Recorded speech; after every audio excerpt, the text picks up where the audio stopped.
చదువుదాం. మత్తయి సువార్త 5వ అధ్యాయం 20వ వచనం. నేను చదువుతాను, అందరూ నాతో కలిసి మాటలు చెప్పండి. శాస్త్రుల నీతి కంటేనో పరిసయ్యుల నీతి కంటేనో మీ నీతి అధికము కాని ఎడల మీరు పరలోక రాజ్యములో ప్రవేశింపనేరరని మీతో చెప్పుచున్నాను. దేవుడే ఈ లేఖన భాగంలో నుండి మనందరితో కూడా మాట్లాడి మనలను బలపరచునుగాక. ఇక అందరూ కూడా జాగ్రత్తగా ఈ మాటలు గమనించండి. పరిశుద్ధ గ్రంథమైన బైబిల్ గ్రంథంలో మనందరికీ తెలిసిన విషయమే, యేసుక్రీస్తు ప్రభువారు 2000 సంవత్సరాల క్రితం ఆయన ఈ భూలోకానికి శరీరధారిగా వచ్చారు. శరీరధారిగా వచ్చిన యేసయ్య ఈ భూలోకంలో 3.5 సంవత్సరాలు ఆయన పరిచర్య చేశారు. ఈ 3.5 సంవత్సరాల పరిచర్యలో యేసుక్రీస్తు ప్రభువారు అనేకమైన ప్రసంగాలు, అనేకమైన వర్తమానాలు చెప్పారు. యేసయ్య చెప్పిన వర్తమానాలన్నిటిలో కూడా ఒక 3 వర్తమానాలను లేదా 3 ప్రసంగాలను పెద్ద ప్రసంగాలు అని పిలుస్తారు. చెప్పండి, ఎన్ని ప్రసంగాలను? 3 ప్రసంగాలను పెద్ద ప్రసంగాలు అని పిలుస్తారు. అలానే మిగిలినవన్నీ చిన్న ప్రసంగాలు, అవి ఎందుకు పనికిరానివైనే అని అస్సలు కానే కాదు. ఆ 3 ప్రసంగాలు పెద్దవి అని ఎందుకన్నారంటే, సైజు ప్రకారంగా చూస్తే కొంచెం పెద్దగా కనిపిస్తాయి. బైబిల్ గ్రంథంలో ఆ 3 ప్రసంగాలు ఎక్కడెక్కడ ఉన్నాయి? మత్తయి సువార్త 5వ అధ్యాయం, 6వ అధ్యాయం, 7వ అధ్యాయం. ఈ 3 అధ్యాయాలు కూడా యేసుక్రీస్తు ప్రభువారు కొండ మీద చేసిన ప్రసంగం. ఈ 3 అధ్యాయాల్లో కూడా అది మనకు కనిపిస్తుంది. నెక్స్ట్ 2వ పెద్ద ప్రసంగం ఎక్కడుందంటే, అది యోహాను సువార్త 13వ అధ్యాయం, 14వ అధ్యాయంలో మేడగది మీద చేసిన ప్రసంగం. అది 2వ పెద్ద ప్రసంగం. నెంబర్ 3, 3వ ప్రసంగం అది మత్తయి సువార్త 24వ అధ్యాయంలో కనిపిస్తుంది. ఒలీవల కొండ మీద చేసిన ప్రసంగం. 1 కొండ మీద చేసిన ప్రసంగం, 2వది మేడగది మీద చేసిన ప్రసంగం, 3వది ఒలీవల కొండ మీద చేసిన ప్రసంగం. ఈ 3 ప్రసంగాలను 3 మేజర్ సెర్మన్స్, 3 పెద్ద ప్రసంగాలు అని పిలుస్తారు.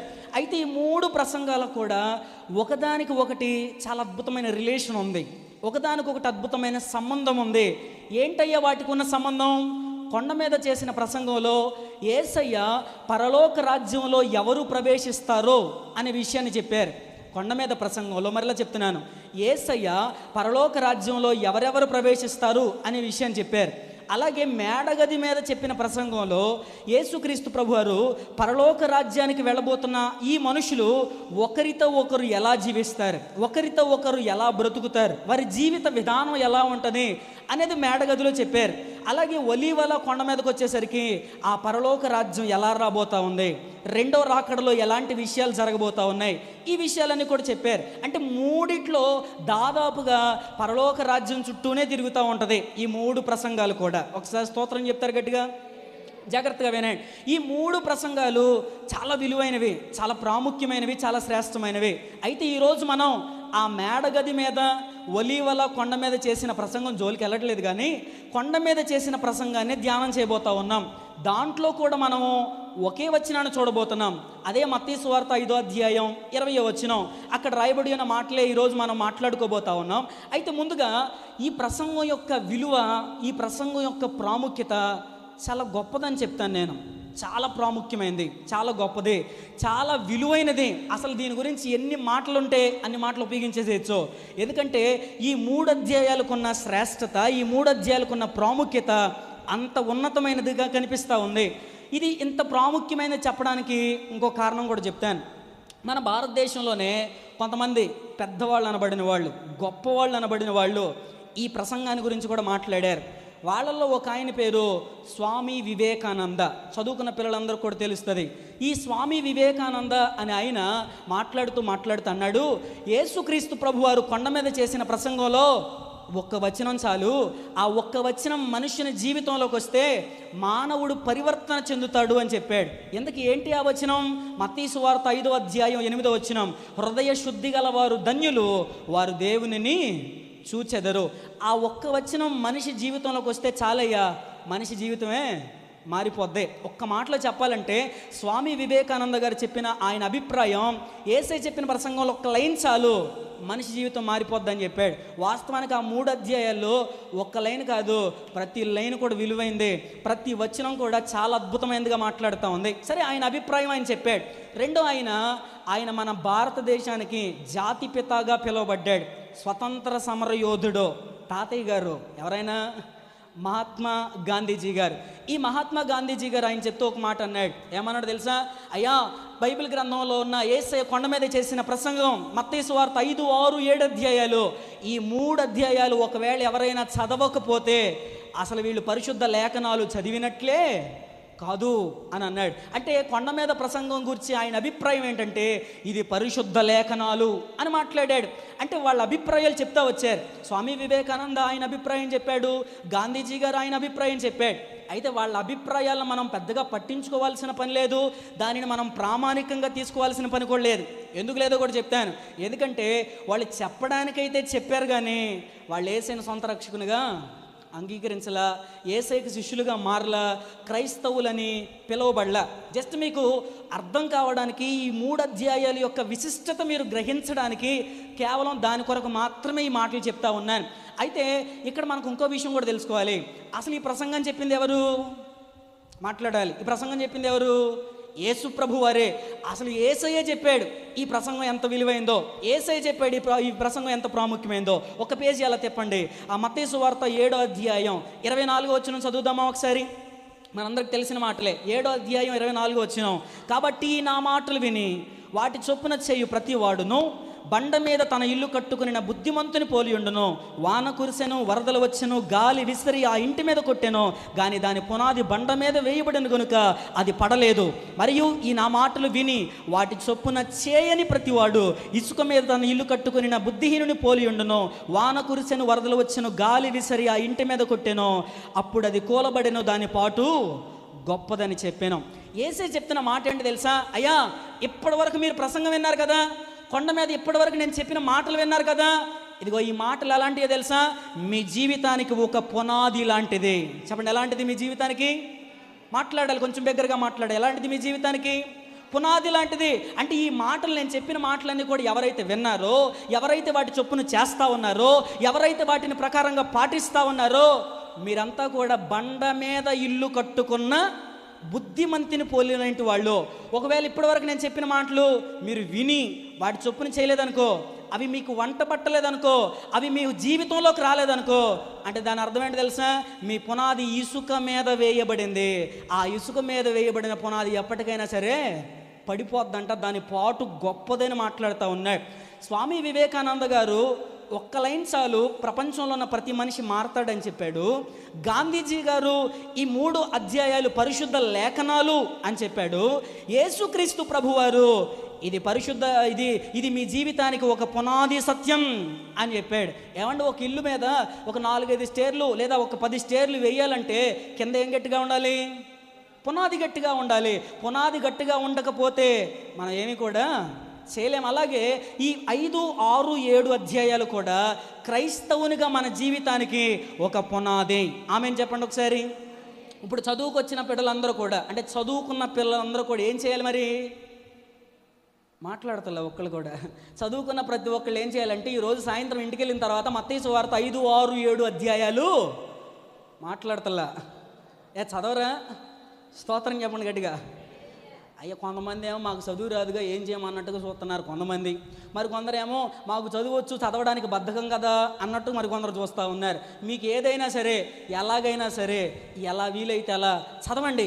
ఈ 5, 6, 7 అధ్యాయాల్లో మనం నేర్చుకునే పాఠాలు చాలా అద్భుతమైన పాఠాలు. సరే, మనం ఒక వచనం చదివాం కదా, 5వ అధ్యాయం 20వ వచనం చదివాం. అక్కడ రాయబడిన మాట ఏంటి? మళ్ళీ ఒకసారి చదువుదామా? అక్కడ రాయబడిన మాట, శాస్త్రుల నీతి కంటేనో పరిసయ్యుల నీతి కంటేనో మీ నీతి అధికము కాని ఎడల మీరు పరలోక రాజ్యములో ప్రవేశింపనేరని మీతో చెప్పుచున్నాను. యేసయ్య మాట్లాడుతున్న మాట ఏంటంటే, అబ్బాయి, మీరు పరలోక రాజ్యం వెళ్ళాలంటే, మీరు పరలోక రాజ్యంలో ప్రవేశించాలంటే మీకు ఒక అర్హత ఉండాలి. అయ్యా, ఏం అర్హత ఉండాలి? ఏ అర్హత ఉండాలంటే మీరు శాస్త్రుల కంటే, పరిసయ్యుల కంటే మీ నీతి విషయంలో అధికులుగా మార్చబడాలి. ఆమెను చెప్పడమా? మరొకసారి చెప్దామా గట్టిగా, హల్లెలూయా. ఏం కావాలంట? శాస్త్రుల పరిచయాల నీతి కంటే మన నీతి అధికం కావాలంట. ఇప్పుడు వాళ్ళ నీతి కంటే మన నీతి అధికం కావాలంటే ముందు అసలు వాళ్ళ నీతి ఏంటో మనకు తెలియాలి కదా, అంతే కదా. ఇప్పుడు వాళ్ళకంటే మనం బెటర్గా మారాలంటే, వాళ్ళకంటే ఇంకా మనం మంచిగా మారాలంటే ముందు అసలు ఆ శాస్త్రుల పరిచయాల నీతి అంటే ఏంటో మనకి తెలియాలి. అంతేకాదు ఇక్కడ చెప్తున్నాడు వాళ్ళ నీతి కంటే మీ నీతి కూడా అని చెప్పాడు. అంటే వాళ్ళ నీతి ఏంటో తెలుసుకోవాలి, అలాగే మన నీతి ఏంటో కూడా మనకి అర్థం కావాలి. బైబిల్ గ్రంథంలో శాస్త్రుల పరిశీలన నీతికి ఆధారం, బేస్, మూలం ఏంటి అని అడిగితే శాస్త్రుల పరిశీలన నీతికి ఆధారం ధర్మశాస్త్రం. అనండి ఒకసారి. ధర్మశాస్త్రం మోషే ద్వారా కలిగింది. మరి మనం ఉన్నాం, మరి మన నీతికి ఆధారం, మన నీతికి బేస్ ఏంటి? కృప, యేసయ్య వలన కలిగింది. అది స్తోత్రం చెప్పండి ఒకసారి. యోహాను సువార్త 1వ అధ్యాయం 17వ వచనంలో మాటలన్నీ కూడా రాయబడి ఉన్నాయి. వాళ్ళ నీతికి ఆధారం అంటే వాళ్ళకి మోషే ధర్మశాస్త్రం కింద వాళ్ళందరూ కూడా వచ్చారు. మన నీతికి ఆధారం యేసయ్య కృప, అది యేసుక్రీస్తు ప్రభు ద్వారే మనందరికీ కలిగింది. అంత మాత్రమే కాదు, శాస్త్రుల పరిచయుల నీతి వాళ్ళకి మతానికి సంబంధించింది, మన నీతి మార్గానికి సంబంధించింది. శాస్త్రుల పరిశీలన నీతి బాహ్యానికి సంబంధించింది, బయటికి సంబంధించింది. కానీ మన నీతి చెప్పాలి అంతరంగానికి సంబంధించింది, మన హృదయానికి సంబంధించింది. అయితే యేసుక్రీస్తు ప్రభువారు ఈ మాట చెప్పి అలా వదిలేసేలా ఆయన ఏం చేశారు తెలుసా? వాళ్ళ నీతికి మన నీతికి ఉన్న కొన్ని వ్యత్యాసాలు చెప్పారు. వాళ్ళంట కొన్ని లక్షణాలు కలిగి ఉండి కొన్ని పాటిస్తూ, ఇదిగో మేము ఎంత నీతిగా బ్రతుకుతున్నామో తెలుసా అన్నట్లుగా ఫీల్ అవుతూ ఉన్నారు. ఇంతకీ వాళ్ళు ఏం కలిగి ఉండి మేము నీతిమంతులు అని అనుకుంటున్నారు? యేసయ్య చెప్పిన మాటల్లో నుంచే చదువుతాం, అదే అధ్యాయంలో నుండి చూడండి ఒకసారి. మత్తయి సువార్త 5వ అధ్యాయము 21వ వచనం చదవండి. మత్తయి సువార్త 5:21. నరహత్య చేయవద్దు, నరహత్య చేయువాడు విమర్శకు లోనగునని పూర్వీకులతో చెప్పబడిన మాట మీరు విన్నారు కదా. నేను మీతో చెప్పున్నదేమనగా, తన సహోదరుని మీద కోపపడు ప్రతివాడు విమర్శకు లోనగును. బాగా వినండి. శాస్త్రులు పరిశీలికి అంటే ధర్మశాస్త్రం క్రింద ఉన్న వీళ్ళందరికీ కూడా ఒక ఆజ్ఞ ఇవ్వబడింది. ఏంటి ఆజ్ఞ? నరహత్య చేయవద్దు. చెప్పండి, ఏంటి ఆజ్ఞ? వీళ్ళు ఏం చేస్తున్నారంటే నరహత్య చేయడం మానేసి, హలో మేమెంత నీతిమంతులమో తెలుసా, నరహత్య చేయడం మానేశాం అని అంటున్నారంట వాళ్ళు. ఇప్పుడు యేసుక్రీస్తు ప్రభువారు మనకు చెప్తున్న విషయం ఏంటంటే, మీరు వాళ్ళని చూసి మీరు ఇలా మాట్లాడాలి. ఏమని మాట్లాడాలి? శాస్త్రులారా, పరిశీలారా, మీరు నరహత్య చేయడం మానేసి నీతిమంతులం అని అనుకుంటున్నారు, కానీ మేము మీకంటే ఇంకా ఎక్కువ నీతిమంతులం. ఎలాగో తెలుసా? మేము నరహత్య చేయడం మానేయడం కాదు, అసలు కోపమే లేకుండా బ్రతకగలుగుతున్నాం అని చెప్పగలగాలంట. ఆమె చెప్దాం గట్టిగా. అర్థమైన వాళ్ళు స్తోత్రం చెప్పండి ఒకసారి. అర్థమవుతుంది కదా ఈ మాటలన్నీ కూడా. శాస్త్రులు పరిశీలి చెప్తున్న మాట ఏంటంటే, నరహత్య చేయడం మానేసాం, మేము చాలా నీతిమంతులం అని అంటున్నారంట. మనం ఏమనాలో తెలుసా? అసలు మా సహోదరుని మీద, మా పక్కింటోడి మీద, నా పక్కన ఉన్న సహోదరుని మీద అసలు కోపమే లేకుండా బ్రతుకుతున్నాం, మేము మీకంటే ఇంకా ఎక్కువ నీతిమంతులం అని చెప్పాలంట. మిమ్మల్ని అందరినీ ఒక ప్రశ్న అడుగుతాను, ఏమంటే నరహత్య చేయకుండా ఉండడం తేలిక, కోపపడకుండా ఉండడం తేలిక? అమ్మా, నా ప్రశ్న సరిగ్గా వినుండరు మీరు, మీకు అర్థం కాలేదు అనుకుంటా. మరొకసారి అడుగుతున్నాను, చాలా జాగ్రత్త వినండి. నరహత్య చేయకుండా ఉండడం తేలిక, చేయకుండా ఉండడం తేలిక, లేదా కోపపడకుండా ఉండడం తేలిక? మీకు అర్థమవుతుందా? నరహత్య చేయకుండా ఉండడమే తేలిక. ఏమన్నా కనపడిన ఉండాలని చంపేస్తాం మనం? చంపేం కదా. అంటాం, డైలాగ్ వేస్తాం, ఏమని? రేయ్ చంపేస్తా జాగ్రత్త అని అంటాం. చంపేయగలుగుతామా? చంపేయలేం. కానీ కోపం చాలా ఈజీగా వస్తుంది. ఏమంటే రాదా? వచ్చిద్దా రాదా? స్తోత్రం చెప్పండి ఒకసారి గట్టిగా. కొంతమందికి నా మీద కూడా కోపం ఉన్నట్టు ఉంది ఇక్కడ. కనీసం కూడా మాట్లాడతలే. కొంచెం మాట్లాడండి. మీరు నోరు తెరిస్తే మీకు బాగా అర్థం అవుతుంది. ఎందుకు అర్థం అవుతుంది అని చెప్తున్నాను తెలుసా? నోరు తెరిస్తే నిద్ర రాదు. హల్లెలూయా. అది సీక్రెట్. ఇక్కడ మాట్లాడుతూ ఉంటే మనసు అటు ఇటు వెళ్ళదు, వాక్యం మీద కేంద్రీకరించగలుగుతారు. చాలా జాగ్రత్తగా వినండి. కోపపడకుండా ఉండడం అనేది తేలికైన విషయం కాదు. ఊరకనే కోపం వచ్చేస్తుంది మనకి. కొంతమందికి మనిషికి వచ్చినట్టు వచ్చేస్తూ ఉంటుంది కదా. చాలాసార్లు కోపం అనేది ప్రత్యేకంగా అనేక పర్యాయాల్లో కలుగుతూ ఉంటుంది. ఇంతకుముందు కాలంలో ఇంట్లో సరిగ్గా వంట చేయలేదు అనుకోండి, ఏమయ్యేది? కొండా సెట్టి బయటకు వచ్చేసేది కదా. ఇంతకుముందు కాలంలో కూరలో ఒకవేళ ఉప్పు ఎక్కువైంది అనుకోండి, ఏమయ్యేది? ఇన్ని సంవత్సరాలు అయింది పెళ్ళయ్యి, ఇంకా సరిగ్గా కూర వండడం కూడా చేతకాలదు నీ మొహానికి, ఎప్పుడు నేర్చుకుంటా నువ్వు అని అంట. అమ్మ, బ్రదర్లు మాత్రమే కాదు, మీరు కూడా ఏం తక్కువేం కాదమ్మా.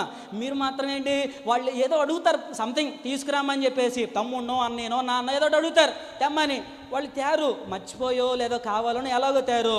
వాళ్ళు తేడం మానేశారు అని అనుకోండి, ఏం జరుగుతుంది? ఒక ఆయన చెప్పాడు, సట్టికి సొట్టబడిద్దంట, అమ్మగారు మంచం ఎక్కిద్దంట. హల్లెలూయా చెప్దాం గట్టిగా, హల్లెలూయా. ఇలాంటివన్నీ జరుగుతూ ఉంటాయి. అంటే కోపము అనేది ఈజీగా వచ్చింది. అర్థమవుతుందా మీకు కాన్సెప్ట్? కోపం అనేది ఈజీగా వచ్చింది, కానీ నరహత్య చేయకుండా ఉండడం అనేది చాలా తేలికైన విషయమే. అది ఎక్కడ పడితే అక్కడ అనేది ప్రాక్టికల్గా చేయలేం. అయితే శాస్త్రులు పరిశీలన చేస్తున్న పని ఏంటంటే, మేము నరహత్య చేయడం మానేసామండి, మేము చాలా నీతిమంతులం అని అంటున్నారు. కానీ వాళ్ళని చూసి మనం చెప్పాలి, హలో, నరహత్య చేయడం కాదురా బాబు, అసలు కోపమే లేకుండా మేము బ్రతకగలుగుతున్నాం, మీకంటే మేము నీతి కలిగిన వాళ్ళం అని చెప్పగలగాలంట. నా డౌట్ ఏంటంటే, అసలు ఆ స్టేజ్లోకి వస్తామంటారా మనము? కొంతమంది ముఖాలు ప్రశ్నార్థకంగా ఉన్నాయి. ఏమోనయ్యా మాకు అది అర్థం కావడం లేదు. కోపము అనేది మనిషి జీవితానికి చాలా ప్రమాదకరమైందండి. యేసుక్రీస్తు ప్రభువారు ఈ లోకానికి వచ్చింది ఎందుకో తెలుసా? అసలు చాలా జాగ్రత్తగా వినండి. కోపము ఎక్కువైతే పగ వస్తుంది, పగ ఎక్కువైతే ప్రతీకారం వస్తుంది, ప్రతీకారం ఎక్కువైతే చంపేయాలనిపిస్తుంది. దాన్నే నరహత్య అని అంది బైబిల్. అయితే యేసయ్య ఈ నరహత్య అనే పై విషయాన్ని బాగు చేయడానికి రాలా, అసలు ఆ నరహత్య దానికి మూలాధారమైన కోపాన్నే లేకుండా చేయడానికి వచ్చాడు ఆయన. అర్థమైన వాళ్ళు స్తోత్రం చెప్పొచ్చు. అర్థమవుతున్నాయి నా మాటలన్నీ కూడా. యేసుక్రీస్తు ప్రభువారు ఈ నరహత్య అనే పై సంగతిని కాదు బాగు చేయడానికి వచ్చింది, ఆ నరహత్యకు మూలమైన బేస్ అయిన కోపాన్ని లేకుండా చేద్దామని వచ్చాడు. అందుకే ఆయన చెప్తున్నాడు, శాస్త్రుల పరిశీలన వలె నేను నరహత్య చేయడం లేదని మీరు సంతోషించొద్దు, అసలు కోపమే లేకుండా బ్రతకగలిగిన జీవితం నాకు కావాలి అని తాపత్రయపడండి. అలాంటి జీవితం కలిగిన వారిగా మనం మార్చబడితే శాస్త్రుల పరిశీలన నీతి కంటే మన నీతి అధికమవుతుంది అంతే. హల్లెలూయా. రెండో విషయం చూద్దాం. అక్కడ యేసయ్య చెప్పారు, మత్తయి సువార్త 5వ అధ్యాయము కొంచెం కిందకు వచ్చి చదువుదాం చూడండి, 27వ వచనం. వ్యభిచారము చేయవద్దని చెప్పబడిన మాట మీరు విన్నారు కదా, నేను మీతో చెప్పున్నదేమనగా, ఒక స్త్రీని మోహపు చూపుతో చూచు ప్రతివాడు అప్పుడే తన హృదయమందు ఆమెతో వ్యభిచారము చేసిన వాడుగును. బాగా వినండి, యేసయ్య చెప్తున్న మాట ఏంటంటే, శాస్త్రులు పరిశీలన అంటున్నారంట. ఏమంటున్నారు? హలో, మేము వ్యభిచారం చేయకుండా ఉండడం మానేశాం, మేము ఎంత నీతిమంతులమో తెలుసా అని అంటున్నారంట. ఇప్పుడు వాళ్ళని చూసి మనం ఏం చెప్పాలి తెలుసా? మీరు వ్యభిచారం చేయకుండా ఉండడం మానేశారు, కానీ మేమెవరమో తెలుసా? అసలు మోహపు చూపే లేకుండా బ్రతకగలుగుతున్నాం, కాబట్టి మీకంటే మేము ఇంకా ఎక్కువైన నీతి కలిగిన వాళ్ళం అని చెప్పాలి. మరలా ఇదే ప్రశ్న వేసుకుందాం. మరలా ఇదే ప్రశ్న. ఏంటి ఆ ప్రశ్న? వ్యభిచారం చేయకుండా ఉండడం తేలిక, మోహపు చూపు చూడకుండా ఉండడం తేలిక?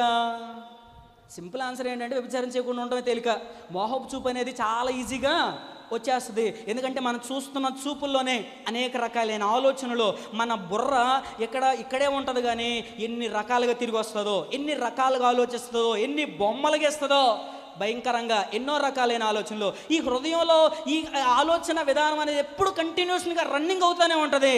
అయితే ఏం చెప్తున్నారంటే, ఆ మూలమైన ఆ బేస్ ఉందో చూసారా, అసలు ముందు ఈ పని చేయడం కాదు, పాపంలో పార్టిసిపేట్ చేయడం కాదు, అసలు అది రావడానికి కారణం ఏంటి? చూపే కదా. ఆ చూపు వల్లనే కదా అక్కడికి వెళ్తా ఉంది.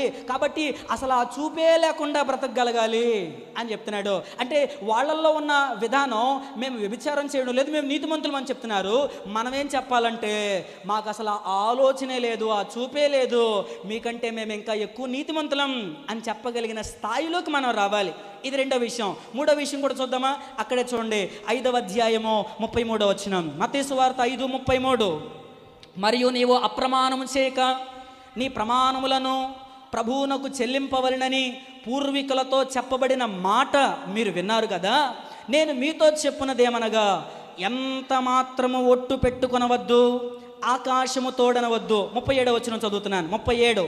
మీ మాట అవునంటే అవును, కాదంటే కాదు అని ఉండవలనని వీటి మించినది దుష్టుని నుండి పుట్టున్నది. స్తోత్రం చెప్దామా ఒకసారి గట్టిగా? అర్థమవుతుంది అనుకుంటున్నాను. చాలా జాగ్రత్తగా వినండి. శాస్త్రులు పరిశీలన అంటున్నారంట, అయ్యో మేము ఎవరమో తెలుసా? ప్రమాణం చేసామంటే, ఒట్టు పెట్టామంటే మా ఒట్టు మీద మేము నిలబడతాం, మా మాట మేము నిలబడతాం అని చెప్తారంట వాళ్ళు. ఇప్పుడు వాళ్ళతో మనం ఏం చెప్పాలి తెలుసా?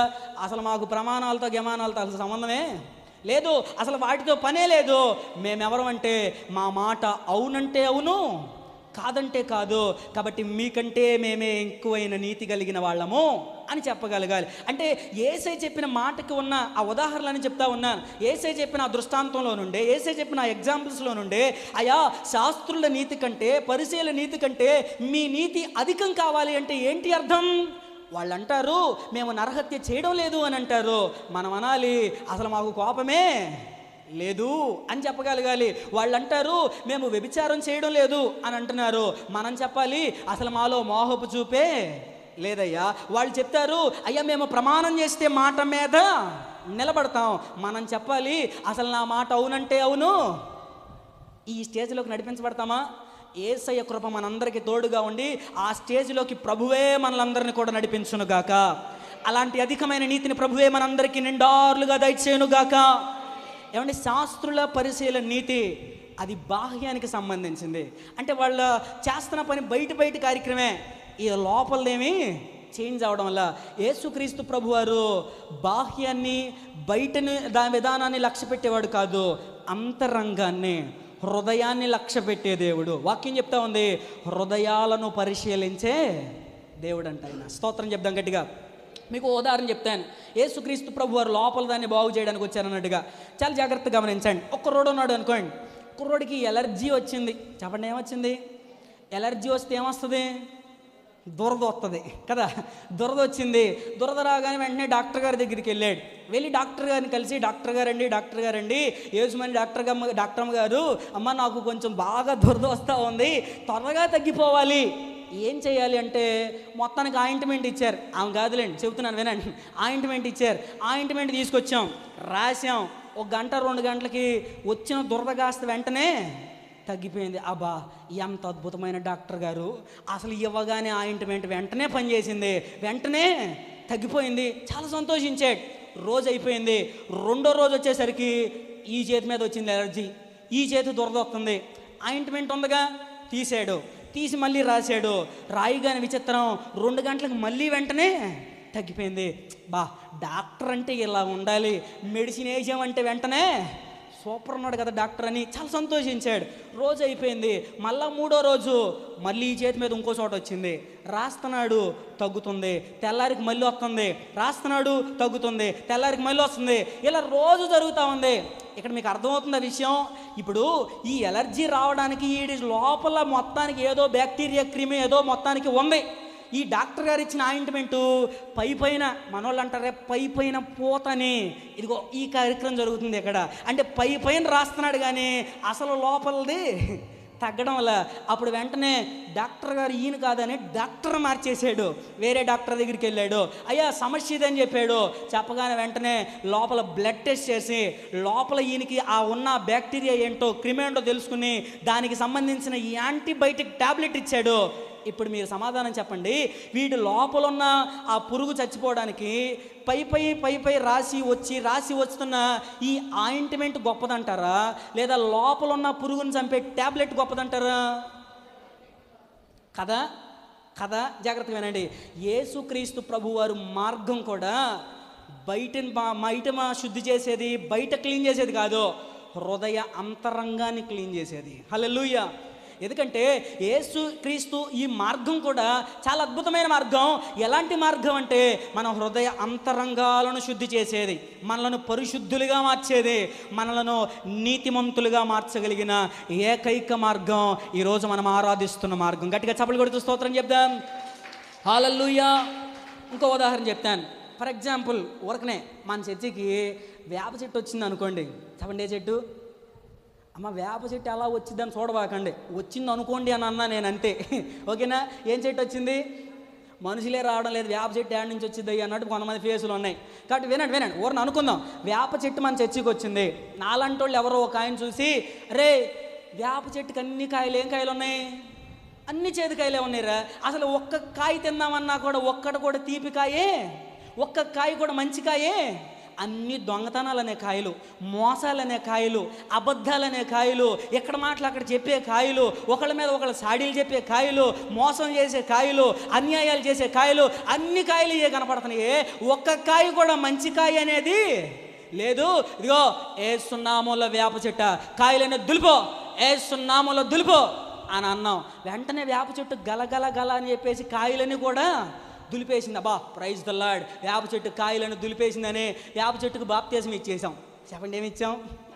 తండ్రి యొక్కయో, కుమారుని యొక్కయో, పరిశుద్ధాత్మ యొక్కయో నామంలోకి నీకు బాప్తిజం ఇస్తున్నామని చెప్పేసి బాప్తిజం ఇచ్చి వేప చెట్టును మనలో కలిపేసుకున్నాం. ఆదివారం ఆరాధన అయిపోయింది, వేప చెట్టు ఇంటికి వెళ్ళిపోయింది. మళ్ళా ఆదివారం వచ్చింది, మళ్ళీ వచ్చింది కదా వారానికి. మళ్ళీ ఆదివారం మందిరానికి వచ్చేసరికి వేప చెట్టు మొహం చూస్తే పోయిన ఆదివారం దులిపేసి చూసారా కాయలు, మళ్ళీ అన్నీ తగిలించుకొచ్చేసింది. ఓరే నాయన, పోయిన ఆదివారమేగా దులిపింది, అన్ని కాయలు పోయిన ఆదివారమేగా ఎంత అద్భుతంగా క్లీన్ చేసింది, మళ్ళీ తగిలించుకొచ్చిందే.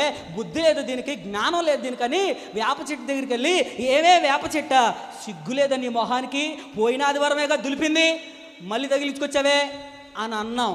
అనంగానే వేప చెట్టు అంటుంది కదా, బుద్ధి లేనిది సిగ్గు లేని నాకు కాదు నాయన, మీకే లేదు అని అంది. ఇదేంట్రా బాబు, కొత్త విచిత్రంగా ఉంది. మాకు లేదంటున్నావేంటి? మీకు లేదు కాబట్టి మాకా ఉందా? కాదు, ఇప్పుడు వర్తమానాలు చెప్తున్నారు, సేవలు చేస్తున్నారు, కాయలను దులిపేస్తున్నారు, మంచిదే. పోయిన ఆదివారం కాయలు అద్భుతంగా దులిపారు, కానీ వేరు మార్చారా మీరు? వేరు మారవలేదుగా.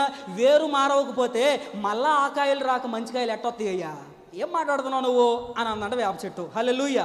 అంటే ఇప్పుడు వేప చెట్టులో పరిపూర్ణమైన మార్పు రావాలంటే ముందు ఏం మారాలి?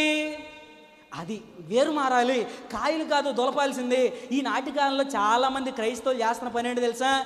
కాయలు దులిపేసుకుంటున్నారు, వేరు మార్చుకోవట్లా. అర్థమైన వాళ్ళు స్తోత్రం చెప్పొచ్చు గట్టిగా. అర్థమవుతున్నాయి నా మాటలు? చాలామంది క్రైస్తవులు చేస్తున్న పని ఇదే.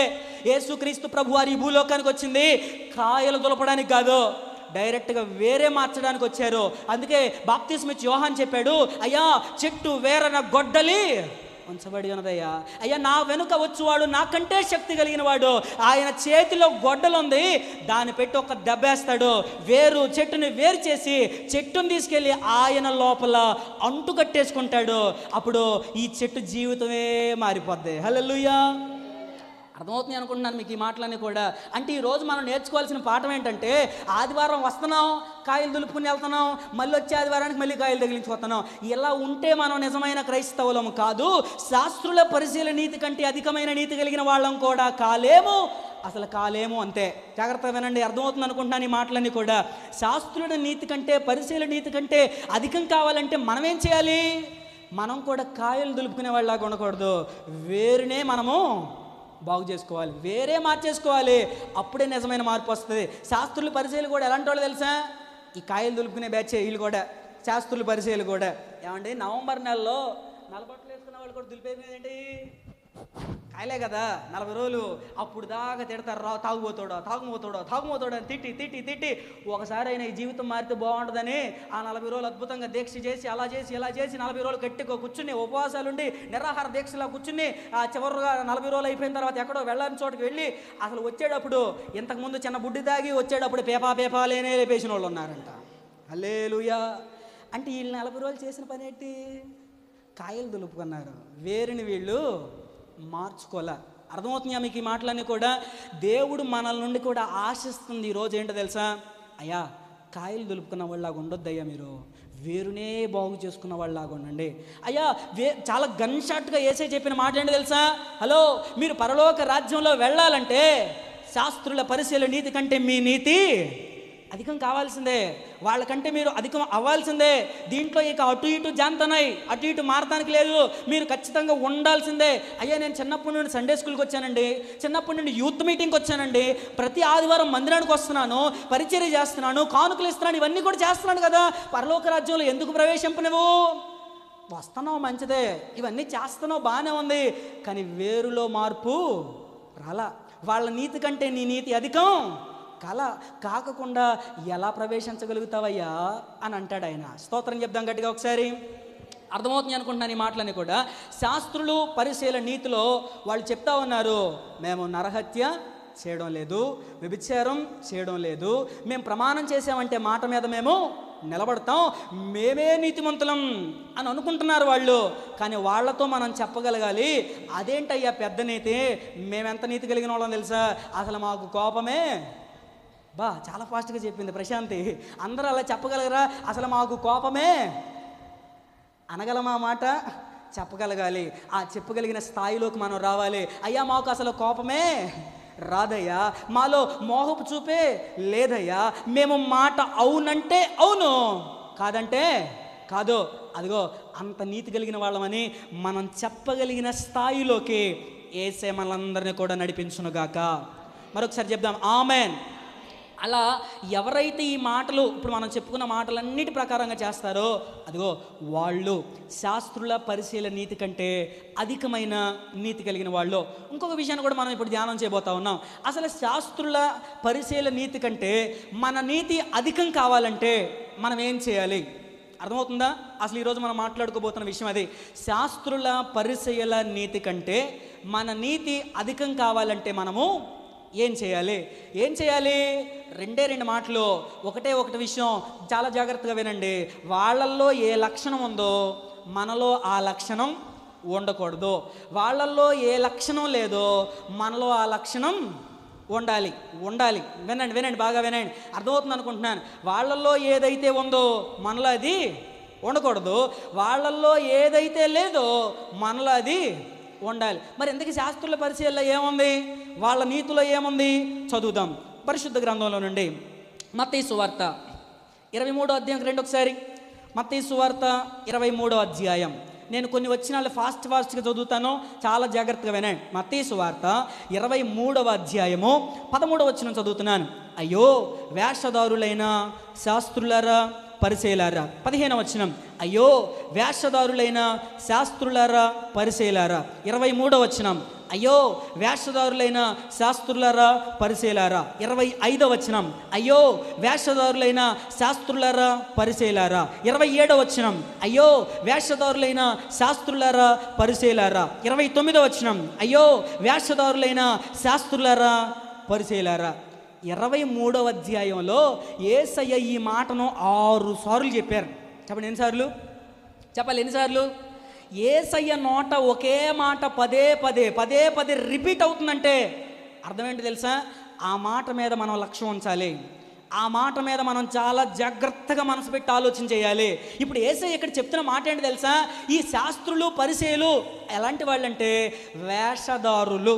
అనండి ఒకసారి, ఇంకొకసారి అనొచ్చు. చెప్పండి ఎలాంటి వాళ్ళు? వేషధారులు. అసలు వేషధారణ అంటే ఏంటి?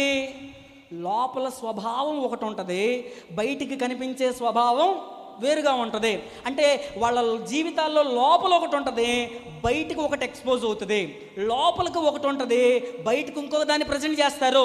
దానినే వేషధారణ అని అన్నారు.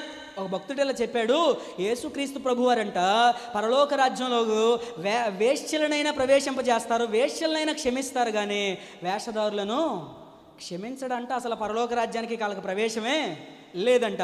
ఈరోజు వాళ్ళల్లో ఉన్నది మనలో ఉండకూడదని చెప్పాను కదా, అంతే కదా నేను చెప్పింది. వాళ్ళల్లో ఉన్నది వేషధారణ, ఇప్పుడు మనలో ఏముండకూడదు మరి? అయ్య బాబోయ్, హల్లెలూయా. అది టీచర్ అమ్మగారు చెప్పారండి. ఇంతమంది ఉన్నారు, మీరు వింటున్నారా? సరిగ్గా అర్థమవుతున్నాయి నా మాటలన్నీ కూడా. చాలా జాగ్రత్తగా వినండి. వాళ్ళల్లో ఉన్న లక్షణం మనలో ఉండకూడదు అని చెప్పాను. వాళ్ళల్లో ఏ లక్షణం ఉంది? వేషధారణ ఉంది. కాబట్టి ఈరోజు మనలో ఏం ఉండకూడదు? వేషధారణ అనేది ఉండకూడదు. మీకు అందరికి తెలిసిందే, గతంలో ఒకసారి అమ్మగారు కూడా చెప్పినట్టున్నారు. ఒకసారి చెప్తాను, మళ్ళీ జ్ఞాపకం చేస్తాను, వినండి. ఒక ఆయన ఉన్నాడు, ఆయనకి కొన్ని తెల్ల పావురాలు ఉన్నాయంట. చెప్పండి ఏమున్నాయి? తెల్ల పావురాలు ఉంటే రోజు వాటికి గింజలు వేస్తూ ఉన్నాడు, ఆహారం పెడతా ఉన్నాడు. చాలా చక్కగా మేస్తూ ఉన్నాయి, చాలా చక్కగా తింటున్నాయి. వీటన్నిటిని దూరంలో ఒక కాకుండి చూస్తూ ఉందంట. అనుకుంటుందంట, అబ్బా పావురం జీవితం ఎంత అద్భుతంగా ఉంది. వాటికి ఆ ఆహారం కోసం పరిగెట్టాల్సిన పని, ఆహారం కోసం ఎగరాల్సిన పని, అసలు ఆహారం సంపాదించుకోవడానికి ఒక్క ప్రయత్నం కూడా అవి చేయవలసిన పని లేదు. అసలు ఎంత అద్భుతంగా ఉంది వాటి జీవితం.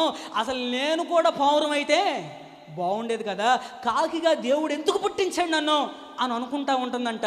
అలా ఆలోచిస్తూ ఉంది. అదేదో దీని టైమింగే బాగున్నట్లుగా ఎవరో ఇంటికి వైట్ పెయింటింగ్ వేయించుకుంటున్నారంట.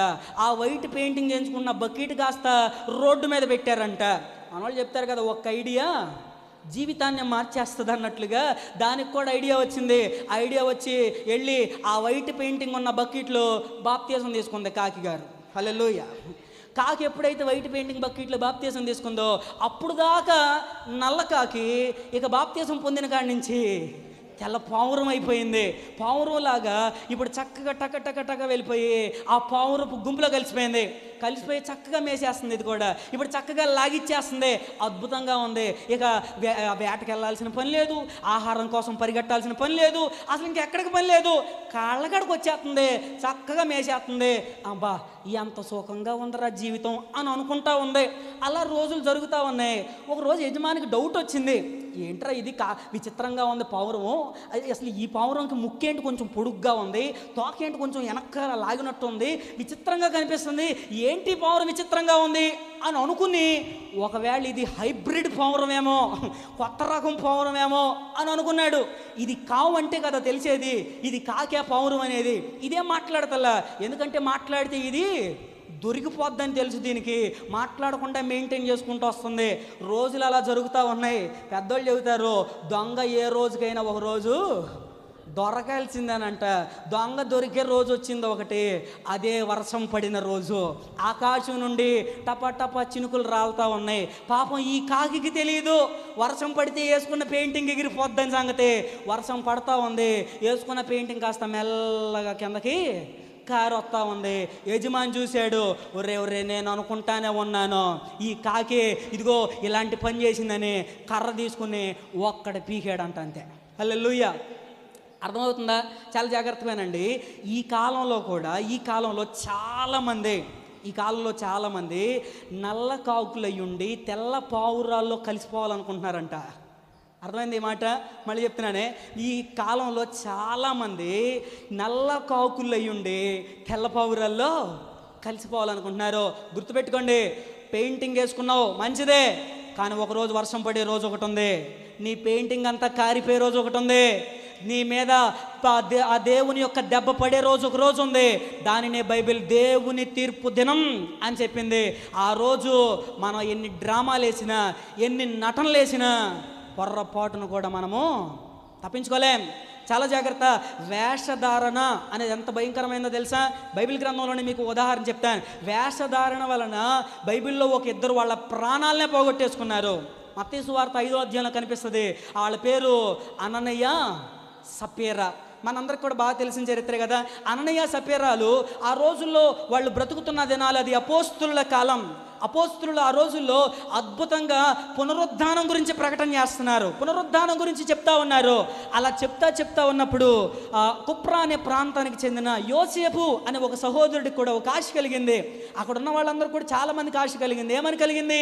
వాళ్ళకున్న చరాస్తులన్నీ కూడా అమ్మేసి అపోస్తుల పాదాల దగ్గర పెట్టి వాటన్నిటిని కూడా పేదవాళ్ళకి పంచిపెట్టేస్తున్నారు. అలా జరుగుతూ ఉన్నప్పుడు కుప్రాకు చెందిన యోసేపు అనే ఈయన కూడా తనకున్న ఆస్తి అంతా కూడా అమ్మేశాడు, తెచ్చి అపోస్తుల పాదాల దగ్గర పెట్టాడు. అపోస్తులందరూ కూడా చక్కగా మెచ్చుకున్నారు, గౌరవించారు. అయ్యా, ఇక నుంచి నీ పేరు యోసేపు కాదు, ఇక నుంచి నీ పేరు బర్నబా అని పేరుగా మార్చారు. ఈ సంగతి అంతా కూడా అననీయ, సప్పీరా విన్నారు. విని అరే కుప్రాకు చెందిన మన సహోదరుడు ఎవరు? యోసేపు కాస్త ఇప్పుడు బర్నబాగా మార్చబడ్డాడు. అందరూ అపోస్తులు చాలా అద్భుతంగా మెచ్చుకున్నారు, చాలా అద్భుతంగా గౌరవించారు. అయ్యా అననీయ గారు, మనల్ని కూడా అలాగే మెచ్చుకోవాలి, మనల్ని కూడా అలా గౌరవించాలి, మనల్ని కూడా అలా సత్కరించాలి, మన పేరు కూడా అలా మార్చాలి. అలా మార్చాలంటే ముందు మనకున్నదంతా కూడా అమ్మేయాలి. అమ్మేసి అపోస్తుల పాదాల దగ్గర పెట్టేద్దామని మొత్తం అమ్మేశారు. అమ్మేసినంతవరకు చాలా సూపర్, బాగుంది. అయితే ఎప్పుడైతే అమ్మేశారో వీళ్ళ చేతిలోకి ధనం రాగానే మొత్తం ఇచ్చేయాలంటావా, కొంత దాచిపెట్టుకుందాం అని ఆలోచన వచ్చింది. కొంత దాచేసుకుని ఇప్పుడు ఇద్దరు ఒకే మాట అనుకుని ఇద్దరు ఒకే మాట చెప్దామని ముందు అననీయ గారు వచ్చాడు. అననీయ వచ్చేసరికి దేవుడు కాస్త మన పేతురు పాస్టర్ గారికి సంగతి అంతా కూడా బయలుపరిచాడు. ముందే చెప్పేశాడు విషయం. చెప్పి వెంటనే పేతురయ్య గారు అడుగుతున్నారు కదా అననీయని, ఓ అననీయ, నీ పొలాన్ని ఇంతకే అమ్మారా? వెంటనే అన్నాడు కదా, అవును పాస్టర్ గారండి, ఇంతకే మేము అమ్మేశాం అని అన్నాడు. వెంటనే పేతురయ్య గారు అక్కడ ఉపయోగించిన పదం ఏంటో తెలుసా? అయ్యా అననీయ, పరిశుద్ధాత్ముని మోసపుచ్చడానికి సాతాను నిన్నెందుకు ప్రేరేపించాడు? ఆ ప్రేరేపణకు నువ్వెందుకు లొంగావయ్యా? అంటే వేషధారణ గురించి చెప్తున్నా, జాగ్రత్త వినండి. వేషధారణ ఉన్న వాళ్ళ జీవితాలు ఎలా ఉంటాయో తెలుసా? పరిశుద్ధాత్ముడినే మోసం చేయాలని చూస్తారు వేషధారణ ఉన్నవాళ్ళు. ఈ మాటలు అలా మాట్లాడుతూనే ఉన్నాడు. అననీయ అక్కడికక్కడికే పడిపోయాడు, చచ్చిపోయాడు. యవనస్తులు తీసుకెళ్ళి పాతి పెట్టేశారు. ఇప్పుడు అననీయ స్టోరీ అయిపోయింది. నెక్స్ట్ ఎవరు రావాలి? ఇంకా సప్పేరా అక్క రావాలి కదా. మన సప్పేరా అక్క కూడా బేదెళ్ళింది ఇంటికాడ. ఇప్పుడు ఏమంటే మనలో మన మాట, భార్యాభర్తలు ఇద్దరు కూడా కలిసి రావాలా, వేరువేరుగా రావాలా? కలిసి రావాలి కదా. కానీ ఎలా వచ్చారు? వేరువేరుగా వచ్చారు. బహుశా నేను అనుకుంటాను, ఆ సప్పీరమ్మ గారు అననీయ తను ఉంటుంది, డియర్ హస్బెండ్ అననీయ గారు మీరు ముందెళ్ళండి, నేను తర్వాత వస్తా. ఏమ్మా ఎందుకు తర్వాత వస్తావు? మీరు ముందెళ్తే మీకు ముందు గౌరవం సత్కారం అన్నీ దొరుకుతాయి. నెక్స్ట్ నేను వస్తాను, నాకు కూడా గౌరవం సత్కారం. అంటే ఈ ఆశ ఏంటంటే మనకి ఏదొచ్చినా సరే డబల్ రావాలి. చెప్పండి, ఎంత రావాలి? యోనా గారు ఎక్కడున్నాడు? కనిపించారు. యోనా గారు ఎక్కువ ఉపయోగిస్తారు, అయ్యా డబల్ ఆశీర్వాదం. చెప్పండి ఏంటది? ఆమె కూడా అయ్యా మాకు ఏదొచ్చినా సరే డబల్ రావాల్సిందే. 2 సార్లు చప్పట్లు కొట్టాలి, 2 సార్లు గౌరవించాలి, 2 సార్లు మెచ్చుకోవాలి, 2 సార్లు అభినందించాలి. ఏదైనా డబల్ జరగాలి. ముందు మీరు వెళ్ళిపోండి, తర్వాత నేను వస్తాను. నేను అలా రాగానే పేతురయ్య గారు నన్ను చూసి, అయ్యా ప్రతి పురుషుని వెనకాల ఎవరున్నారు? ఒక స్త్రీ ఉన్నట్లు అననీయ వెనకాల, అననీయ ఎంత సమర్పణ కలిగిన వాడిగా మార్చబడ్డాడంటే వెనకాల మన సప్పేరక్క ఉంది. సప్పేరక్క వల్లే అననీయ ఎంత మంచిగా మార్చబడ్డాడు, ఎంత సమర్పణ గలవాడయ్యాడని నన్ను కూడా మెచ్చుకుంటారు, నాకు కూడా చప్పట్లు కొడతారు, నన్ను కూడా గౌరవిస్తారు అని ముందు అననీయ గారిని పంపించేసింది. వెనకాల టక్కు అనుకుంటూ వచ్చేస్తుంది. ఎవరు? సప్పీరక్క వస్తూ ఉంది. పాపం ఈ అక్కకు తెలియదు ఏమని, అన్నయ్య గారు ఆల్రెడీ మట్టిలోకి వెళ్ళిపోయాడు అన్న సంగతి తెలియదు. పాపం వచ్చింది. మళ్ళా సేమ్ రిపీటెడ్ క్వశ్చన్ పేతురయ్య గారు అడుగుతున్నారు, ఏమమ్మా సప్పీరా అంతకే అమ్మారా? అవునయ్య గారు. మన మీకు విషయం చెప్పనా, అబద్ధాలు ఆడితేనంట, మగోళ్ళు ఆడితే ఎలా ఉండదంట, దడిలాగా ఎలా ఉండదంట. ఆడోళ్ళు అబద్ధం ఆడితే అది నాగార్జున సిమెంటేనంట, అంత అద్భుతంగా ఉంటుందంట. హల్లెలూయా, స్తోత్రం చెప్పొచ్చుగా. మమ్మల్ని అంటున్నారని మేము ఇంకేం చెప్పమయ్యా అన్నట్టు ఉంది కొంతమంది మొహాలు. వినండి చాలా జాగ్రత్త వినండి. సప్పేరా ఒక సేమ్ డైలాగ్ వేసింది. ఆయన పేతురయ్య గారు సప్పేరా గారితో మాట్లాడుతూ అంటున్నాడు, అమ్మా ప్రభు యొక్క ఆత్మను శోధించడానికి మీరెందుకు ఏకీభవించారు? అర్థమవుతుందా? వేషధారణ ఉన్నవాళ్ళు నెంబర్ 1 పరిశుద్ధాత్మని మోసం చేయాలని చూస్తారు. నెంబర్ 2 పరిశుద్ధాత్మని శోధించాలని చూస్తారు. అలా మాట్లాడుతూనే ఉందండి, అక్కడికక్కడికే పడిపోయింది. అమ్మగారు కూడా చచ్చిపోయింది. వాక్యంలో చాలా స్పష్టంగా అపోస్తుల కార్యాల గ్రంథం 5వ అధ్యాయంలో రాయబడి ఉంది, వాళ్ళిద్దరినంట పడుచువారు తీసుకెళ్ళి పాతిపెట్టి వచ్చారంట. చెప్పండి ఎవరు? మాట్లాడొచ్చు. ఎవరు పడుచోళ్ళు అంటే? ఎవరు? అయ్యో పడుచోళ్ళు అంటే ఎవరో తెలీదా? యవనస్తులండి, యవనస్తులు. పడుచువారంటే యూత్, యంగ్స్టర్స్, యవనస్తులు. పడుచు వాళ్ళు వీళ్ళు చేసిన పని ఏంటంటే అక్కడ వాళ్ళిద్దరు చనిపోగానే తీసుకెళ్ళి వీళ్ళిద్దరిని పాతేసి వచ్చారంట. సంఘంలో ఉన్న యవనస్తులు కూడా చేయాల్సిన పని ఇదే. ఏం చేయాలయ్యా? సంఘంలో ఇలాంటి వేషధారణ ఉంటుంది, కుటుంబాలలో ఇలాంటి వేషధారణ ఉంటుంది. యవనస్తులైన వారందరూ కూడా చేయవలసిన పని ఏంటో తెలుసా? వేషధారణను సమాధి చేసేవారిగా ఉండాలి, వేషధారణను పాతిపెట్టేవారిగా ఉండాలి. కానీ మరి అలా ఉండాలంటే ఎక్కువ శాతం, అందరం చెప్పను కానీ ఎక్కువ శాతం యవనస్తులు వేషధారణ కలిగి బ్రతుకుతూ ఉన్నారు. చాలామంది యవనస్తులు అంటే, యంగ్స్టర్స్ అంటే ఏమనుకుంటున్నారంటే యూత్ మీటింగ్లో పార్టిసిపేట్ చేస్తే చాలు, పాటలు పాడితే చాలు, వాక్యం చదివితే చాలు, మీటింగ్స్ అప్పుడు పరిచర్య చేస్తే చాలు అని అనుకుంటున్నారు. కాదమ్మా, యవనస్తులు అంటే కేవలం అవి మాత్రమే కాదు, వాటికంటే ప్రాముఖ్యంగా యవనస్తులలో ఉండవలసిన మొట్టమొదటి లక్షణం అసలు ఇదే. వేషధారణను సమాధి చేసేవారిగా ఉండాలి, వేషధారణను పాతి పెట్టేవారిగా ఉండాలి. అలాంటి వారిగా ఇక్కడున్న మనందరినీ కూడా, ప్రత్యేకంగా మన సంఘంలో ఉన్న యవనస్తులందరినీ కూడా దేవుడు అట్టి రీతిగా బలపరుచునుగాక. చెప్తాం గట్టిగా ఆమెన్, హల్లెలూయా. వేషధారణ చాలా భయంకరమైంది. కొంతమంది ఇళ్లలో, కొంతమంది పిల్లలు వాళ్ళల్లో చేసే మ్యాజిక్ ఎలా ఉంటుందో తెలుసా? అమ్మ నాన్న చూసి పిచ్చి తల్లిదండ్రులు పాపం చాలా ఆనందిస్తూ ఉంటారు. అబ్బా అసలు మా ఓడు ఎప్పుడు చూసినా పుస్తకాల పురుగు, పుస్తకాలు చదివినోడు చదివినట్టే ఉంటాడు అని అనుకుంటూ ఉంటారు. పాపం వాళ్ళకి తెలియదు ఆ పుస్తకాల మధ్యలో ఇంకొకటి ఉందన్న సంగతి కదా. ఈ పుస్తకాల మధ్యలో ఇంకొకటి పెట్టుకుని వీళ్ళు వాళ్ళ అమ్మా నానేమో మా అబ్బాయి మా అమ్మాయి పెద్ద ర్యాంక్ కొడతారు, బాగా చదువుతారు, అలా అయిపోతారు, ఇలా అయిపోతారని వీళ్ళు అనుకుంటూ ఉంటారు. కానీ వీళ్ళు చేసే మ్యాజిక్ ఇక్కడ చేస్తూ ఉంటారు. మన పల్లెటూరులో కొంచెం తక్కువేమో కానీ సిటీలోకి వెళ్ళి చూస్తేనండి కొంతమంది యవనస్తులు కాలేజీల్లోనో స్కూల్స్లోనో ఫీజు కట్టాలని డబ్బులు తీసుకుని అమ్మా నాన్న దగ్గర డ్రగ్స్కి గంజాయికి అలవాటు అయిపోయిన కుర్రోళ్ళు యవనస్తులు కూడా చాలామంది ఉన్నారు. యవనస్తులు తల్లిదండ్రుల కళ్ళు కప్పి చేస్తున్న భయంకరమైన పిచ్చి పనులు ఇవన్నీ కూడా చాలా జాగ్రత్తగా గమనించండి. మాటలన్నీ కూడా ఎప్పుడైనా సరే ఇక్కడ మనం చదివిన అననీయ సపీర స్టోరీలో కూడా అక్కడ పరిశుద్ధాత్ముడిని ఏం చేశారంటే వాళ్ళు మోసపుచ్చాడు. అలా మోసపుచ్చడానికి ఎవరు ప్రేరేపించారు? విన్నారా? ఎవరు ప్రేరేపించారు? సాతాను ప్రేరేపించాడంట. జాగ్రత్త, యవనస్తులమైన మనలందరిని కూడా ఇంక్లూడింగ్ మీ, నన్ను కూడా కలుపుకొని చెప్తున్నాను, యవనస్తులమైన మనలందరిని కూడా సాతాను ప్రేరేపిస్తాడు. సాతాను మనల్ని రేపుతాడు. ఇంకా మన భాషలో చెప్పాలంటే సాతాను మనల్ని రెచ్చగొడతాడు. ఆడు రెచ్చగొట్టినప్పుడు రెచ్చిపోయామంటే పుచ్చిపోతాం అంతే కదా. పుచ్చిపోయిన వంకాయలు దేనికన్నా పనికొస్తాయా? అదే పరిస్థితి. కాబట్టి యవనస్తులమైన మనమంతా కూడా అలాంటి ప్రేరేపణకు లొంగేవారిగా ఉండకూడదు. చాలా జాగ్రత్తగా గమనించండి. ఎప్పటికప్పుడు మనలో ఉన్న, కుటుంబాలలో ఉన్న, సంఘాల్లో ఉన్న, సమాజంలో ఉన్న వేషధారణను పాతిపెట్టేవారిగా దేవుడే బలపరచునుగాక. కొంతమంది తల్లిదండ్రులకండి ఈ పిల్లలందరూ కూడా ఎలా కనపడతారు తెలుసా? దేవతల్లా కనపడతారు. మా అబ్బాయి ఎంత పెద్దోడు, ఎంత గొప్పోడు, చాలా పెద్దగా ఊహించుకుంటూ ఉంటారు. పాపం వీళ్ళకి తెలియదు వీడు పెద్ద కొరిందేమన్న సంగతి, ఈ లోపల ఇలాంటి లక్షణాలన్నీ రిపీట్ అవుతున్నాయి అన్న సంగతి పాపం వాళ్ళకి తెలీదు. వీళ్ళు చేసే కార్యక్రమం చేస్తూ ఉంటారు. నేను ఈ మధ్యకాలంలో ఒక 2 రోజుల క్రితం అనుకుంటా ఒక న్యూస్ విన్నాను. ఎంత భయంకరమైన న్యూస్ అంటే అది విన్న తర్వాత అసలు ఇలా కూడా అయిపోతున్నారా పిల్లలు, ఇంత దిగజారిపోతున్నారా, ఇంత బరి తెగించేశారా అని అనిపించింది. ఏంటి ఆ విషయం? ఒక అమ్మాయి ఉంది, ఒక అబ్బాయిని ప్రేమించిందంట. ఇంట్లో చెప్పినట్టు ఉంది, బహుశా చెప్తే వాళ్ళు దానికి ఒప్పుకోలేదని చెప్పేసి ఆ అమ్మాయి చేసిన భయంకరమైన పని ఏంటో తెలుసా?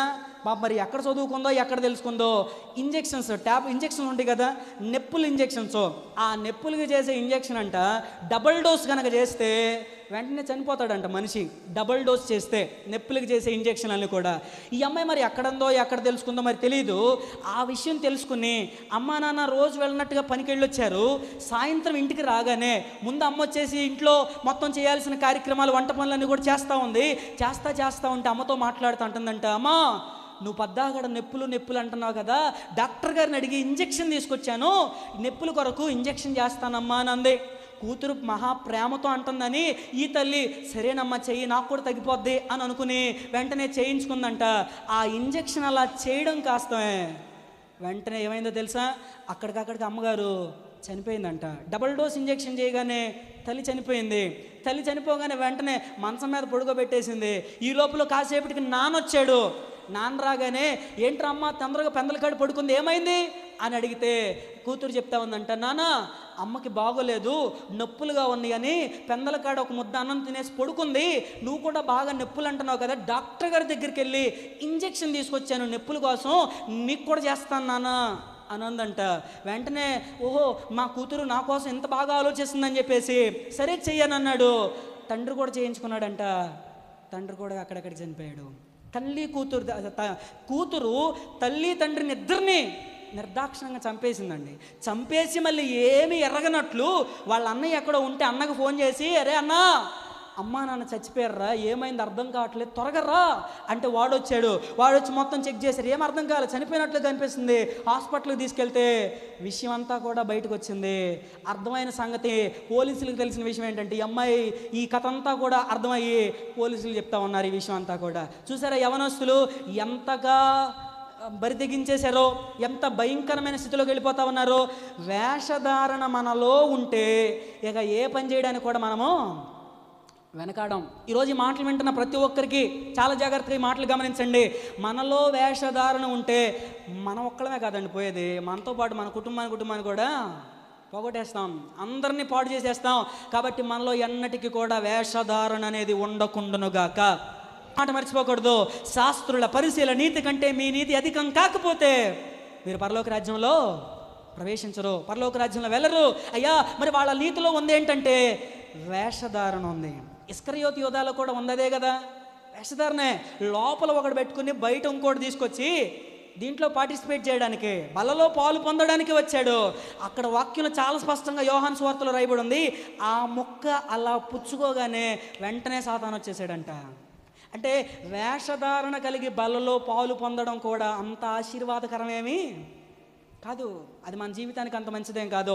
చాలా జాగ్రత్తగా, చాలా ఖచ్చితమైన భక్తి కలిగిన వారిగా మనమంతా కూడా మార్చబడాలి. ఇప్పుడు వాళ్ళలో ఉన్న లక్షణం వేషధారణ అని చెప్పాను కదా, మరి దానికి ఆపోజిట్ ఏంటి? వేషధారణకి ఆపోజిట్ యథార్థత అనండి ఒకసారి. అంటే వాళ్ళల్లో ఉన్న లక్షణం వాళ్ళల్లో వేషధారణ ఉంది, వాళ్ళల్లో లేని లక్షణం యథార్థత. ఈరోజు దేవుడు మన నుండి ఏం ఆశిస్తున్నాడు తెలుసా? వేషధారణ లేని వారిగా, యథార్థత కలిగిన వారిగా మనమంతా కూడా మార్చబడాలి. అర్థమైందా? వాళ్ళల్లో వేషధారణ ఉంది, యథార్థత లేదు. మనలో వేషధారణ ఉండకూడదు, యథార్థత ఉండాలి. వాక్యం చెప్తా ఉంది, యథార్థవంతులకు ఆయన ఏ మేలు చేయక మానడంట. మనం యథార్థంగా జీవించాలే కానీ మన జీవితంలో అనేకమైన మేలులు ఆయన నిశ్చయంగా చేస్తాడంతే. నేను అంటాను, మనం చేయాల్సిన పని మనం చేస్తే ఆయన చేయాల్సిన పని ఆయన ఖచ్చితంగా చేస్తాడు.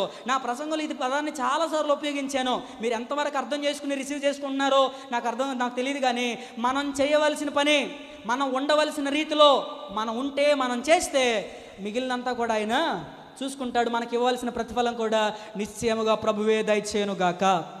మొదటి మాట వాళ్ళల్లో ఉంది వేషధారణ. రెండో మాట చూద్దామా? లూకాసు వార్తలోకి రండి.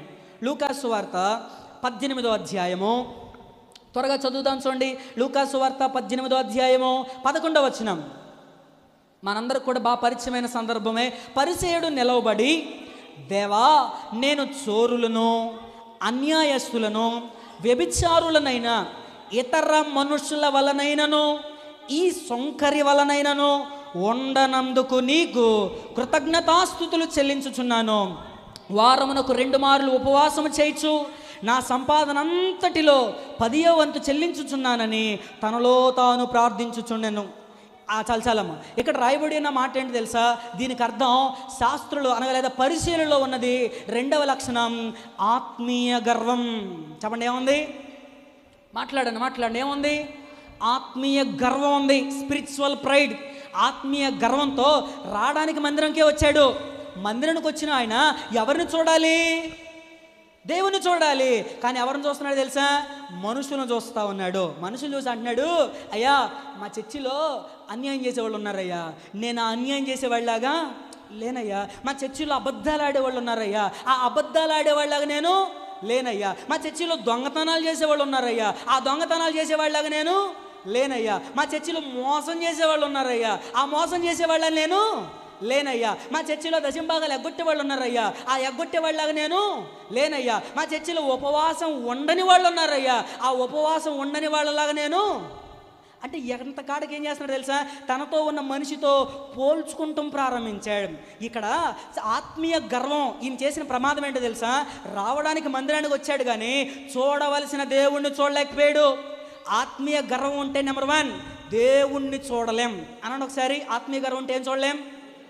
దేవుణ్ణి చూడలేని అంధత్వం, కళ్ళు మూసుకుపోయినాయి అంటారు చూసారా, అలాంటి కళ్ళు వచ్చేసిన వీడికి. 2వ లక్షణం ఆత్మీయ గర్వం ఉన్నప్పుడు మనుషులతో పోల్చుకుంటూ ప్రారంభిస్తూ ఉంటాం. ఏమండి, ఎప్పుడైనా సరే మందిరంకి వచ్చినప్పుడు మనం ఎవరితో పోల్చుకోవాలి? దేవుడితో పోల్చుకోవాలి. దేవుడితో పోల్చుకుంటే కదా మన రంగు ఏంటో, మన కథ ఏంటో బయటకు వచ్చేది. మనుషులతో పోల్చుకున్న కాడికి ఎప్పటికి ఎలా కనపడుతుంది తెలుసా? మనం ది గ్రేట్, మనం చాలా గొప్ప వాళ్ళం, మనమే చాలా ఉన్నతమైన వాళ్ళం అనుకుంటా ఉంటాం. ఇక మన కంటికి ముందు కనిపించిన ప్రతి ఒక్కడు కూడా బ్రెయిన్లెస్ వేలో, యూజ్లెస్ వేలో, వేస్ట్ వేలో, అసలు అందరూ దేనికి పనికిరారు, నేను ఒక్కడనే గొప్పవాడిని, నేను ఒక్కదాన్నే గొప్పదాన్ని అని అనుకుంటా ఉంటాం. ఎప్పుడు? మనుషులతో పోల్చుకున్నప్పుడు. ఈ పరిచయం చేస్తున్న పని కూడా అదే, మనుషులతో పోల్చుకోవడం ప్రారంభించాడు. ఆత్మీయ గర్వం ఉంటే 1 దేవుణ్ణి చూడలేం, 2 మనుషులతో పోల్చుకుంటాం. 3వ పని ఏం చేశాడు తెలుసా? ఆత్మీయ గర్వం ఉండి, అయ్యా సొంకరు ఉన్నాడే, సొంకరి మా చర్చిలో ప్రత్యేకంగా పేరు పెట్టి చెప్తున్నాడు, అసలు వాడిలాగా నేను లేనందుకు నీకు థ్యాంక్స్ అయ్యా, కృతజ్ఞతలు చెప్తున్నాను అయ్యా, నీకు వందనాలయ్యా అంటే తనతో పాటు ఉన్న సహోదరుని తక్కువ చేసి మాట్లాడుతున్నాడు, కించపరిచి మాట్లాడుతున్నాడు. ఆత్మీయ గర్వం ఉన్న వాళ్ళు చేసే పనులు ఇవన్నీ కూడా. సమూయేలు మొదటి గ్రంథం 18వ అధ్యాయం 5వ వచనం. దావీదు సౌలు తనను పంపిన చోటకెల్లా పోయి సుబుద్ధి కలిగి పని చేసుకుని వచ్చును గనుక సౌలు యోధుల మీద అతనిని నియమించెను. జనులందరి దృష్టికిని, సౌలు సేవకుల దృష్టికిని దావీదు అనుకూలుడై ఉండేను. చాలా జాగ్రత్తగా గమనించండి. ఇశ్రాయేలు దేశంలోకి వెళ్ళి, అయ్యా దావీదు గురించి మీ అభిప్రాయం ఏంటి, దావీదు గురించి మీరు ఏమనుకుంటారు అని మనం ఒకవేళ అడిగితే, ఇశ్రాయేలు దేశంలో ఉన్న జనులందరూ, ఇశ్రాయేలు దేశంలో ఉన్న సౌలు గారి సేవకులందరూ చెప్తారంట, అయ్యా దావీదు చాలా మంచోడండి, దావీదు చాలా గొప్పోడండి, దావీదు చాలా ఉన్నతమైన వాడండి అని దావీదు గురించి చాలా అద్భుతంగా చెప్తారు. మొదటి వచనం చదువుదాం ఒకసారి. అక్కడే చూడండి, 18వ అధ్యాయం మొదటి వచనం నేను చదువుతున్నాను. యోనాతాను దావీదును తనకు ప్రాణ స్నేహితునిగా భావించుకొని అతన్ని ప్రేమించాను. ఒకవేళ మనం సౌలు గారి కుమారుడైన యోనాతాను దగ్గరికి వెళ్ళి, నాయనా యోనాతాను, దావీదు గురించి నీ అభిప్రాయం ఏంటి, దావీదు గురించి నువ్వేమనుకుంటున్నావు అంటే, యోనాతాను చెప్తాడంట, అయ్యా దావీదు నా బెస్ట్ ఫ్రెండ్ అండి, నా నా ప్రాణ స్నేహితుడు, మై బిలోవ్డ్ ఫ్రెండ్, నా ప్రాణ స్నేహితుడని చాలా అద్భుతమైన స్టేట్మెంట్ వేస్తాడు. ఒకవేళ ఇదే ప్రశ్న ఇశ్రాయేలు దేశంలోకి ఉన్న స్త్రీలను కనుక అడిగామనుకో, వాళ్ళంటే ఒక పాటే పాడేస్తారంట. 18వ వచనంలో ఉంది, సౌలు 1000 కొలది, దావీదు 10,000 కొలది శత్రువులను హతం చేశారని చెప్పేసి. అంటే ఇశ్రాయేలు దేశంలోకి వెళ్ళి దావీదు గురించి మనం ఎవరిని అడిగినా ఒకే మాట, దావీదు చాలా గొప్పడయ్యా, దావీదు చాలా మంచోడయ్యా, దావీదు మంచి స్నేహితుడయ్యా, చాలా మంచి మనస్తత్వం కలిగినాడయ్యా అని దావీదు గురించి ఎంత అద్భుతంగా చెప్పారు కదా. వింటున్నారా? దావీదు గురించి ఎంత అద్భుతంగా చెప్పారు కదా. ఇదే ప్రశ్న దావీదుని అడుగుదాం, దావీదు నువ్వు ఎలాంటి వాడు అయ్యా? దావీదు ఇచ్చే సమాధానం ఎలా ఉంటుందో తెలుసా? 18వ అధ్యాయం, అక్కడే 18వ అధ్యాయము 23వ వచనం చదవండి ఒకసారి. 18:23. సౌలు సేవకులు ఆ మాటను బట్టి దావీదుతో సంభాషింపగా, అసలు ఈ మాటలు వినండి, చాలా జాగ్రత్తగా వినండి. నేను దరిద్రుడనై ఎన్నిక లేని వాడనై ఉండగా రాజునకు అల్పుడు నగుట స్వల్ప విషయం అని మీకు తోచునా? 18వ వచనం కూడా చదువుతాం. 18. అందుకు దావీదు, రాజునకు అల్పుడు నగుటకు నేనెంతటి వాడను, నా స్థితి అయినను ఇశ్రాయేలీలలో నా తండ్రి కుటుంబం అయినను ఏ పాటివని సౌలుతో అనెను. అర్థమవుతున్నాయా మీకు ఈ మాటలన్నీ కూడా? ఆ పదాలలో ఉన్న ఆ కంటెంట్ ఉంది, అర్థమవుతుందా? దావీదు మాట్లాడుతున్న మాటలేంటి తెలుసా? అయ్యా నేను దరిద్రునయ్యా, నేను ఎన్నిక లేనుండయ్యా, నా స్థితి ఏంటయ్యా, నా కుటుంబం ఎక్కడదయ్యా. ఏమన్నా ఇశ్రాయేల్ దేశంలోకి వెళ్ళి దావీదు గురించి అడిగితే ఏం చెప్తారు?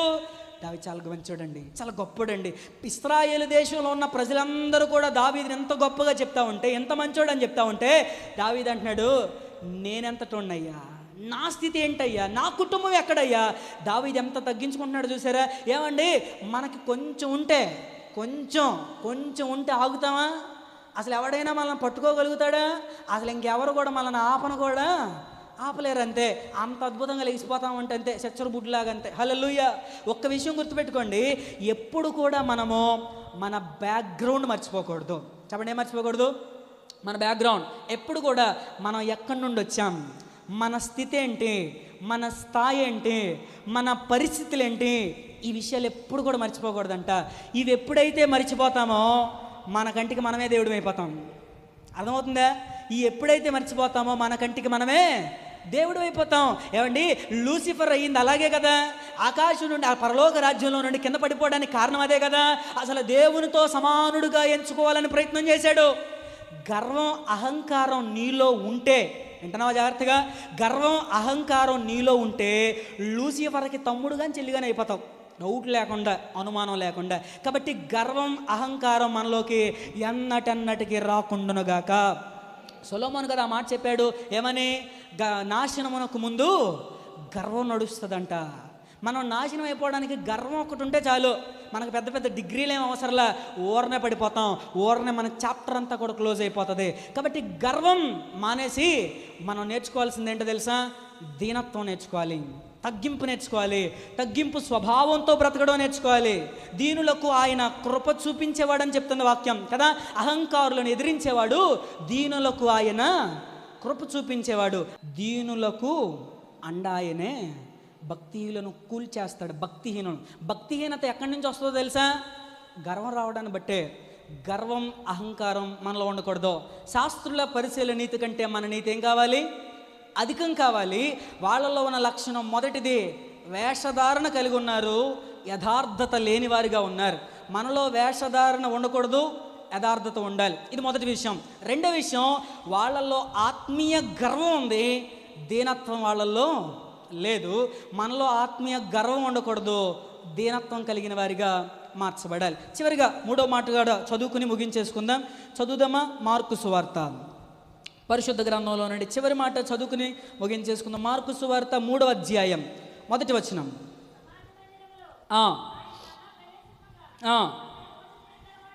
ఓచ చేయగలవాడు ఒకడుండెను, అచ్చటి వారు ఆయన మీద నేరము మోపవలెనని ఉండి విశ్రాంతి దినమున వారిని స్వస్థపరుచునేమో అని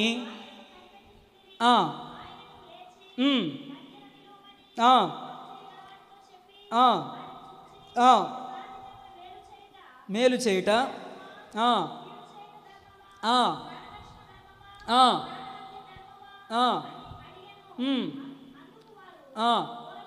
ఓరకుండిరి.